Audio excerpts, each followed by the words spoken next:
Bonjour à tous et bienvenue au rassemblement en ligne de l'Église protestante évangélique de la Garenne-Colombes.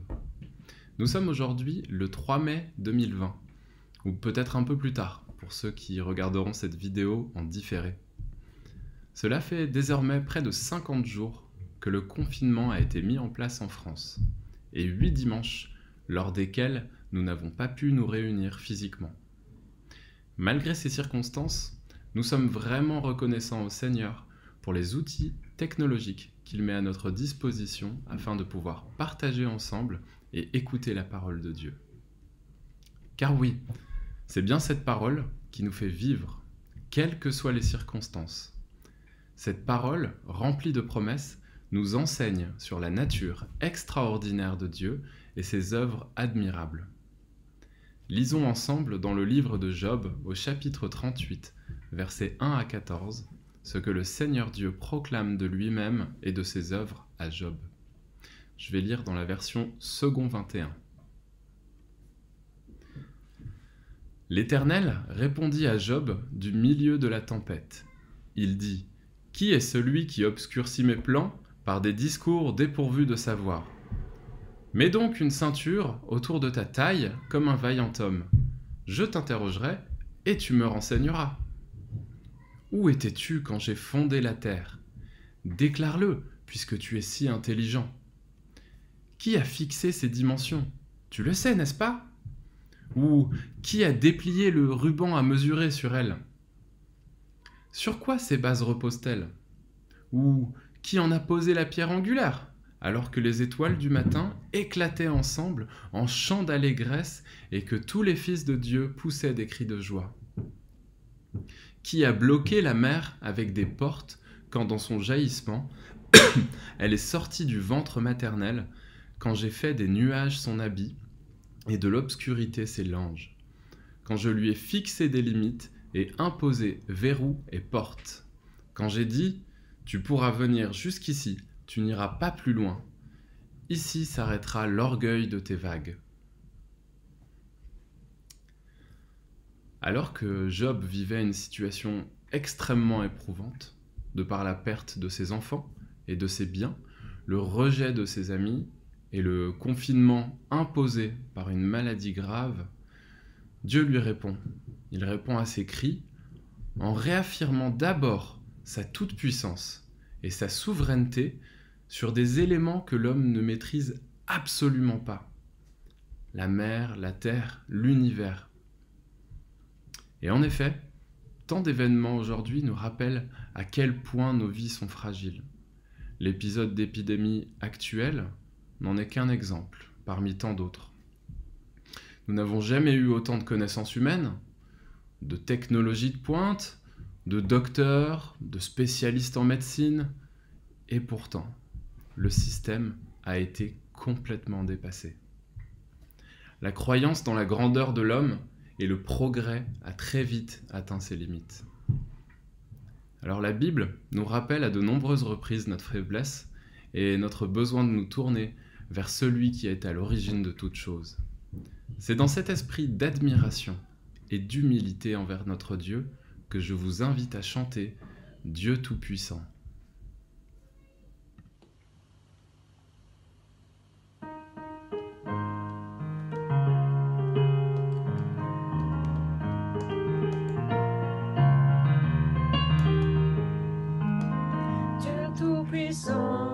Quand mon cœur considère tout l'univers créé par ton pouvoir, le ciel d'azur, les éclairs, le tonnerre, le clair matin ou les ombres du soir, de tout mon être alors s'élève un chant de tout puissant, que tu es grand, de tout mon être alors s'élève un chant, Dieu tout-puissant, que tu es grand, quand par les bois ou la forêt profonde, j'entends joyeux tous les oiseaux chanter, quand sur les monts la la source avec son onde, qui rose et fille, son chant doux et léger. Mon cœur heureux s'écrie à chaque instant, oh Dieu d'amour, que tu es grand. Mon cœur heureux s'écrie à chaque instant, oh Dieu d'amour, que tu es grand. Mais quand je songe au sublime mystère, qu'un Dieu si grand a pu penser à moi, que son cher Fils est devenu mon frère, et que je suis l'héritier du bon roi. Alors mon cœur redit la nuit le jour, que tu es bon, ô Dieu d'amour. Alors mon cœur redit la nuit le jour, que tu es bon, ô Dieu d'amour. Sauveur, éclatant de lumière, se lèvera de son trône éternel, et que les sons, les splendeurs de la terre, je pourrai voir les splendeurs de son ciel. Je redirai mon sentiment si jour, rien n'est plus grand que ton amour. Je redirai mon sentiment si jour, rien n'est plus grand que ton amour.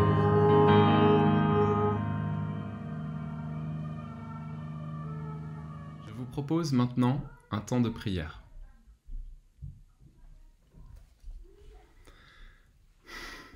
Seigneur, tu n'es pas un Dieu parmi d'autres dieux. Tu es le seul vrai Dieu. Tu es celui qui a créé l'univers dans toute sa grandeur, celui qui a fondé la terre et celui qui a fixé les limites des océans. Tout ce que tu as créé est une démonstration de ta gloire et de ta toute-puissance. Permets-nous de découvrir et d'admirer chaque jour un peu plus ta majesté et la beauté de ta création, dans les petites choses comme dans les grandes. Donne-nous de même la crainte et l'amour de ton nom pour apprendre à te connaître et à te servir par nos actes et notre amour pour notre prochain. Seigneur, oui, tu es le Dieu au-dessus de toutes choses, mais dans ta grande bonté, tu t'intéresses à nous. Tu nous aimes d'un amour immense et nous pouvons t'appeler à l'aide par la prière.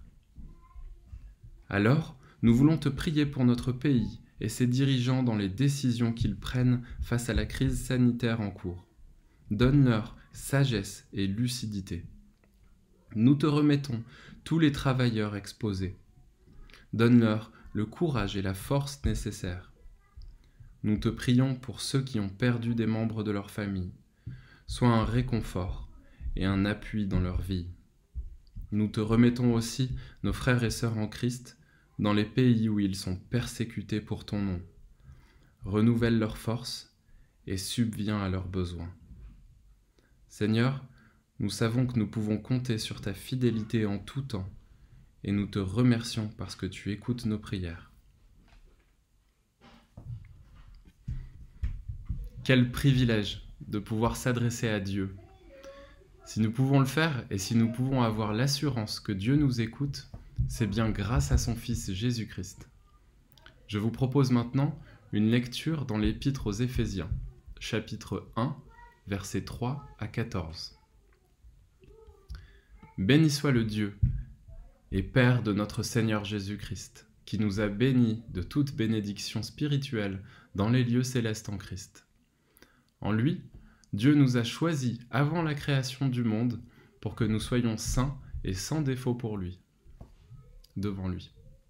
Dans son amour, il nous a prédestinés à être ses enfants adoptifs par Jésus-Christ.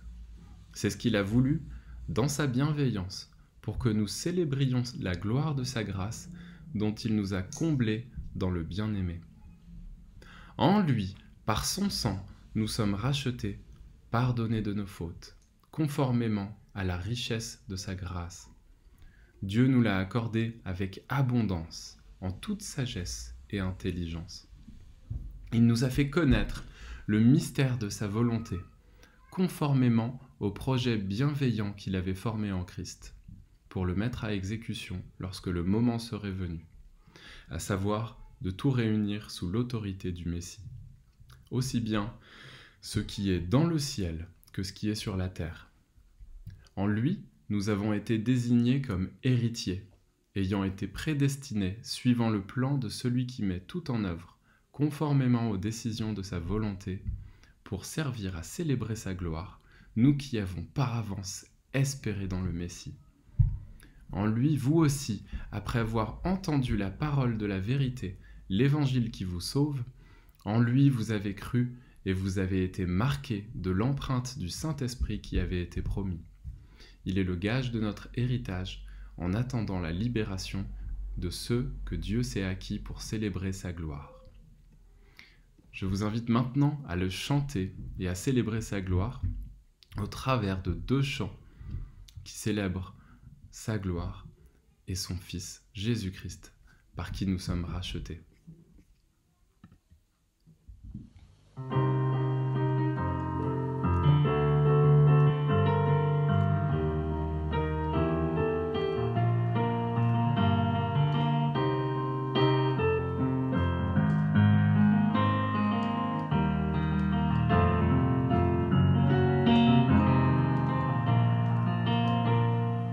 Mystère de Jésus-Christ, homme et Dieu réunis en parfaite harmonie, foi humble de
Nous allons maintenant laisser la parole à Keith Butler, notre pasteur, qui nous donne le message aujourd'hui où nous poursuivrons notre série dans l'évangile de Luc.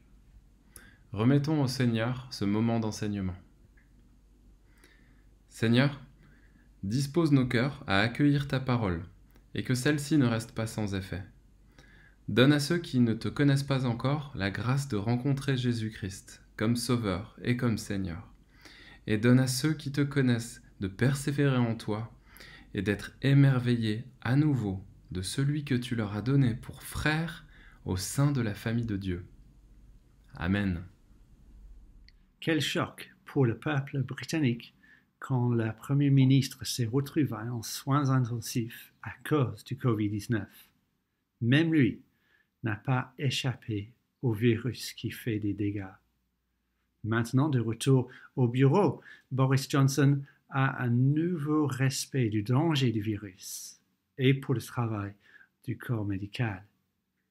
Il est devenu solidaire d'une façon plus profonde avec tous ceux qui souffrent à cause du virus. Le président italien a essayé de partager la frustration de son peuple de ne pas pouvoir aller chez le coiffeur. Mais il a insisté que de telles frustrations étaient essentielles et négligeables en vue de la pandémie. Notre président de la République est descendu à Marseille afin d'entretenir avec le professeur Didier Raoult, se montrant aussi solidaire avec nous dans notre désir vif de trouver un traitement contre le virus et ses effets. Les grands leaders solidaires avec nous. Dans notre texte de ce matin, nous allons voir que Jésus est vraiment le Fils de Dieu et il est solidaire avec les rebelles. Je passe la parole à Camille pour la lecture. Luc 3, à partir du verset 21. Luc chapitre 3, versets 21 à 38.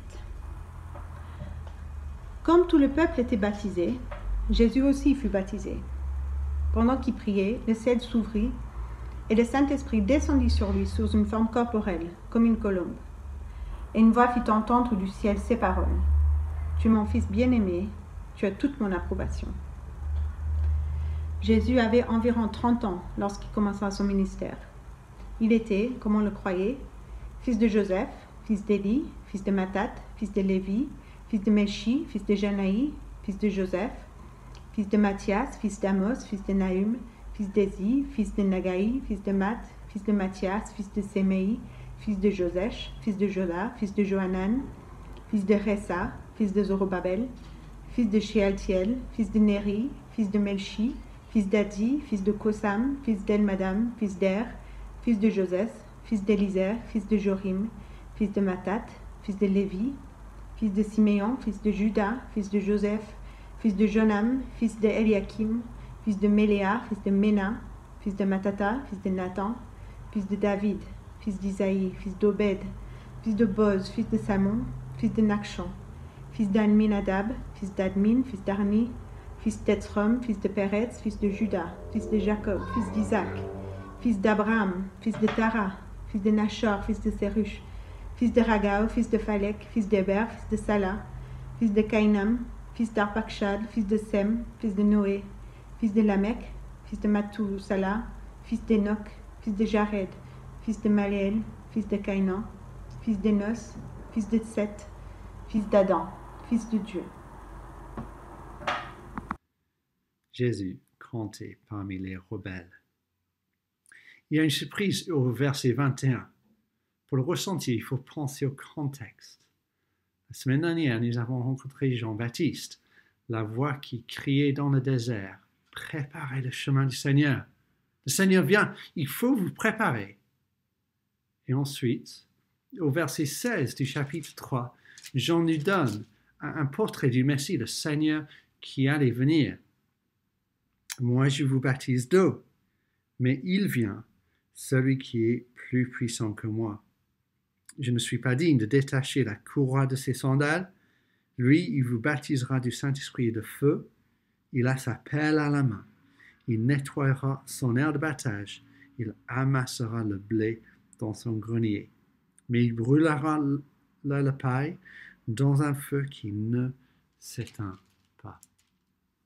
Et au verset 21, comme tout le peuple était baptisé, Jésus aussi fut baptisé. Pas de feu de jugement, pas de démonstration extraordinaire de puissance, mais Jésus est compté parmi les rebelles. Comme tout le peuple était baptisé, Jésus aussi fut baptisé. Beaucoup de gens venaient à Jean. Jean leur a expliqué qu'ils vivaient comme rebelles contre Dieu, qu'il fallait se repentir, faire demi-tour, changer de direction et vivre pour plaire à Dieu. Et ensuite, Jésus les baptisait comme témoignage de leur choix de faire demi-tour, un baptême de repentance. Et comme tout le peuple était baptisé, Jésus aussi fut baptisé. Pourtant, Jésus n'avait rien fait de tort. Jésus n'avait aucune raison de se repentir. Lui seul n'avait pas commis de péché. Lisez les évangiles et voyez combien la vie de Jésus est hors pair, une moralité admirée par tous. Jésus a toujours mis en pratique ce qu'il prêchait, même sur la croix. Jésus a prié pour ses ennemis. Pourtant, ici, au début de son ministère public, Jésus est compté parmi les rebelles. Jésus s'identifie avec l'homme pécheur. Jésus s'identifie avec ceux qui ont besoin de se repentir, qui ont besoin de faire demi-tour. Même Jésus prend leur place. Jésus est compté parmi les rebelles. Le jugement que Jean-Baptiste a prévu va venir. Jésus nous avertit dans les évangiles avec des mots intransigeants. Mais d'abord, Jésus est compté parmi les rebelles. Cet été, beaucoup d'examens seront annulés. Un sujet de joie pour certains, un sujet de regret pour d'autres. Mais en temps normal, ce serait sympa que quelqu'un d'autre puisse passer un examen pour nous. Faire appel à Michel Onfray pour le bac de philo.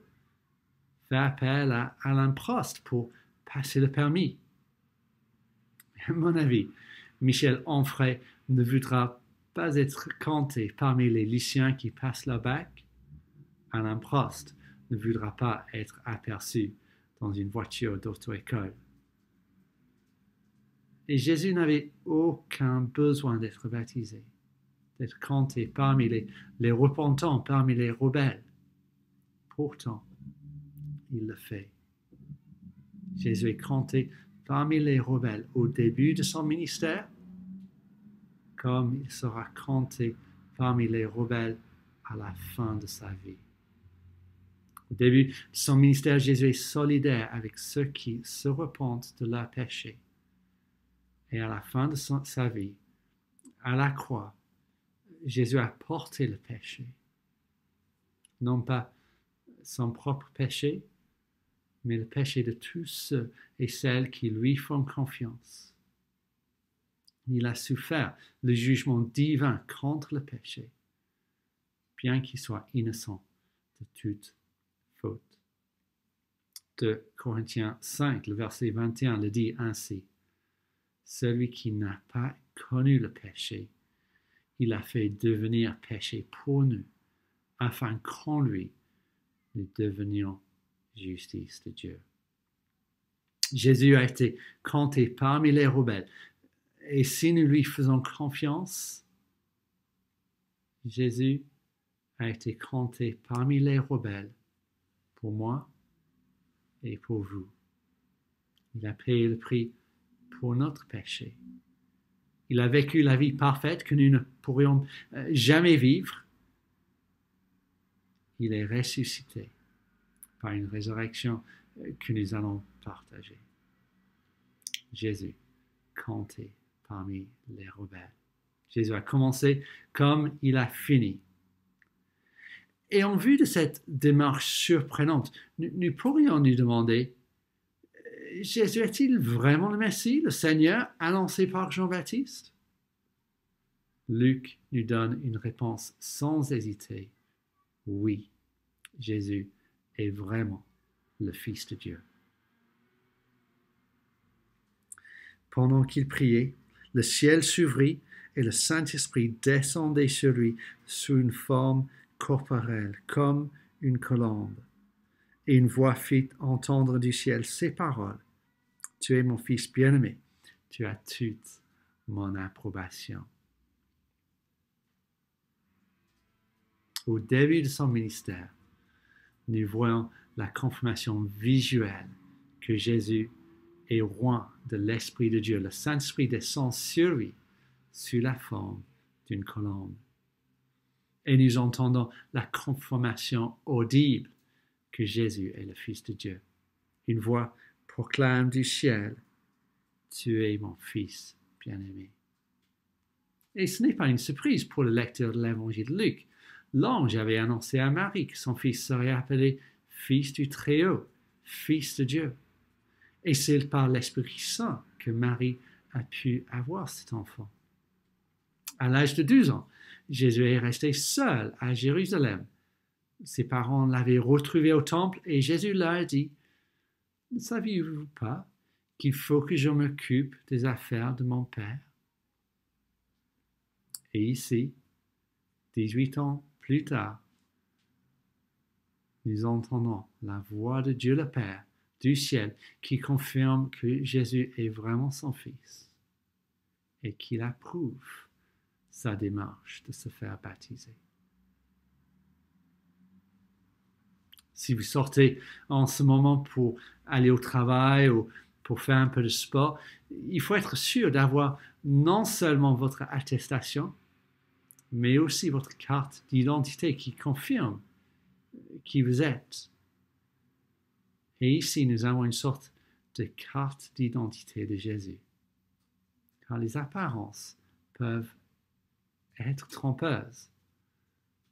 Jésus n'est pas un rebelle en train de passer par un baptême de repentance comme les autres. Mais Jésus est vraiment le Fils de Dieu.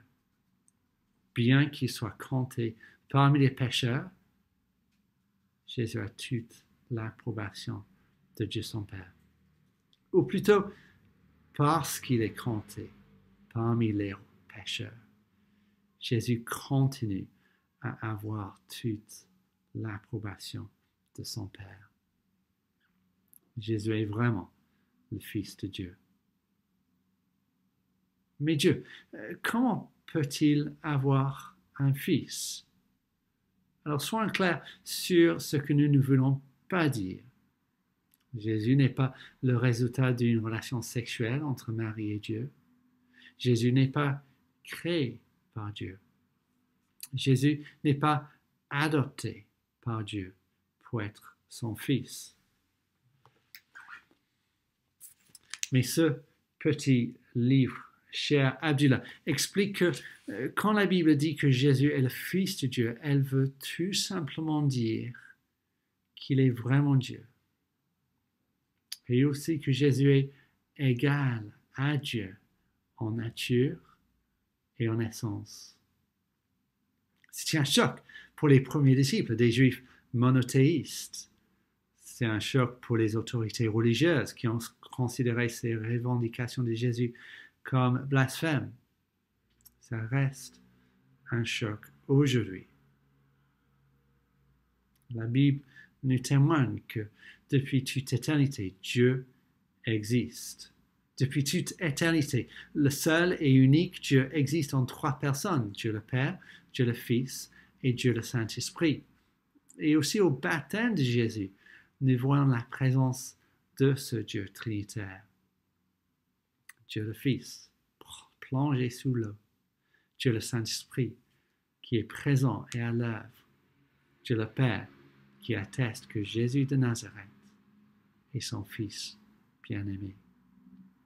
Et comme depuis toute éternité, Dieu le Père prend plaisir dans son Fils. Et Dieu le Fils obéit et honore son Père. Ces explications provoquent sûrement plus de questions que de réponses, des questions importantes. Mais ici, voyons et entendons l'attestation publique et dans le temps du Dieu trinitaire et l'attestation de la relation parfaite entre le Père et le Fils qui a existé depuis toute éternité. Jésus est vraiment le Fils de Dieu. Est-ce que vous le croyez? Est-ce que vous croyez que Jésus est Dieu, que Jésus est égal avec Dieu? Si vous n'êtes pas convaincu, je vous invite à découvrir l'évangile de Luc avec nous, afin de voir comment la vie, l'enseignement et les miracles de Jésus attestent aussi à son identité. La semaine prochaine, nous allons voir comment cette identité a été prise pour cible par le diable. Mais pour finir, Jésus est vraiment le Fils de Dieu, mais il est aussi compté parmi l'humanité. Jésus compté parmi l'humanité. Nous avons un peu de mal avec certaines parties de la Bible, comme cette généalogie. De telles sections de la Bible sont difficiles à lire. Je vous remercie, Camille, d'avoir relevé le défi. De telles sections de la Bible sont aussi, à nos yeux, un peu ennuyeux. Quelle pertinence pour nous. Nous ne partageons pas la même culture que les lecteurs originaux de la Bible. Et pour le peuple juif, qui, selon son arbre généalogique, pouvait revendiquer une place dans le peuple de Dieu et un terrain dans la terre promise, les généalogies avaient toute leur importance. Et dans cette généalogie, nous voyons que Jésus est descendu de David et Abraham. Il est parfaitement qualifié pour être le Messie que les Juifs attendaient, pour l'accomplissement des promesses de Dieu et pour sauver le peuple de Dieu. Mais Luc continue sa généalogie encore plus loin dans le passé, jusqu'à Adam. Pourquoi? Pour nous montrer que Jésus est solidaire avec l'humanité tout entière. Jésus est compté parmi l'humanité afin de représenter chaque être humain, afin de sauver chaque personne qui vient à lui. Jésus est parfaitement qualifié pour être le descendant d'Ève qui écrasera la tête du serpent. Jésus est parfaitement qualifié pour me représenter, pour me sauver. Jésus est parfaitement qualifié pour te représenter et te sauver. Jésus est vraiment le Fils de Dieu et il est solidaire avec nous. Il est compté parmi l'humanité. Alors quand le Premier ministre a attrapé le Covid-19, ça nous a montré qu'il est comme nous. Quelle rassurance aussi de savoir qu'il a survécu. Jésus est solidaire avec nous. Que nous soyons suisses ou anglais, malgaches ou écossais, Jésus partage notre humanité. Peu importe nos origines, notre arrière-plan, Jésus partage notre humanité. Il peut nous représenter. Jésus a aussi connu la faiblesse, la fatigue, la faim. La semaine prochaine, nous allons voir comment Jésus a été tenté. Il est vraiment le Fils de Dieu, mais il nous connaît et il nous comprend aussi. Jésus est vraiment le Fils de Dieu et il est solidaire avec les rebelles, avec nous. Et quelle merveilleuse nouvelle. Le Seigneur vient, il va juger. Mais d'abord, nous voyons que Jésus est vraiment le Fils de Dieu. Il est solidaire avec les rebelles. Dieu n'est pas resté loin. Il s'est approché de nous. Et nous pouvons nous approcher de lui. Prions.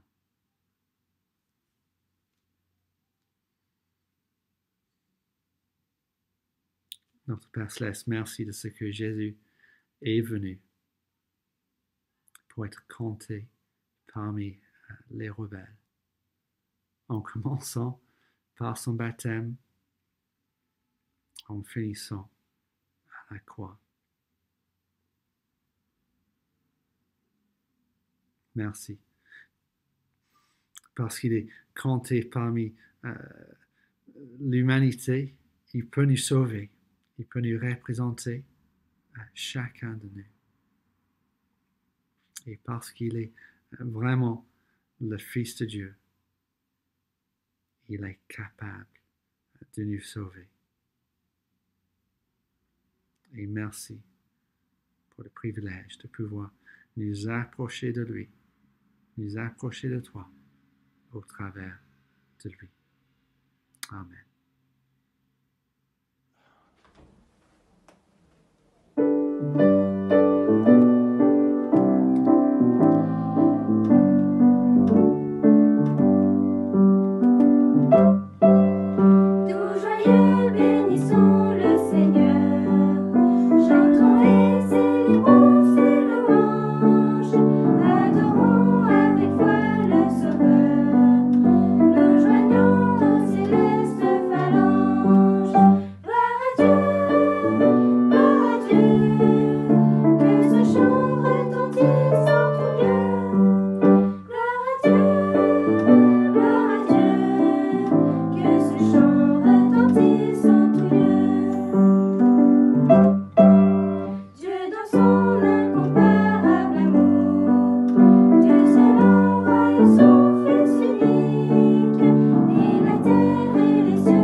Merci d'avoir visionné cette vidéo. Nous allons prendre quelques instants pour parler des activités de l'Église.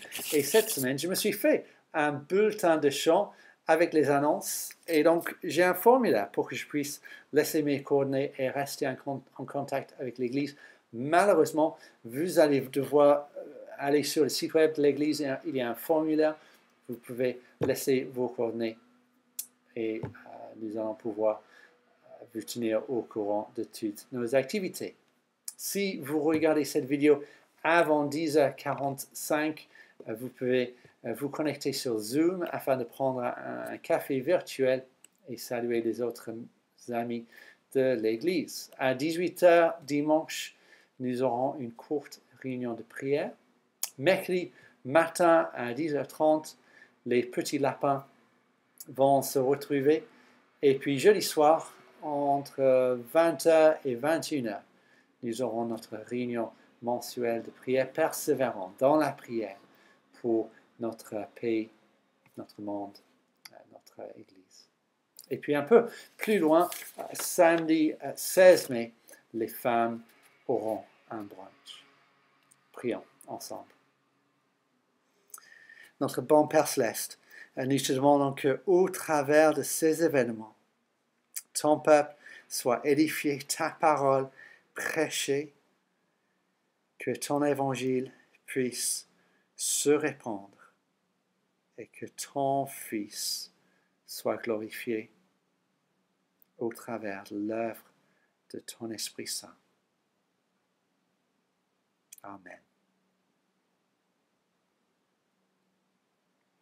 Je vous souhaite très bonne journée, très bon dimanche, très bonne continuation avec le Seigneur et à bientôt, j'espère. Au revoir.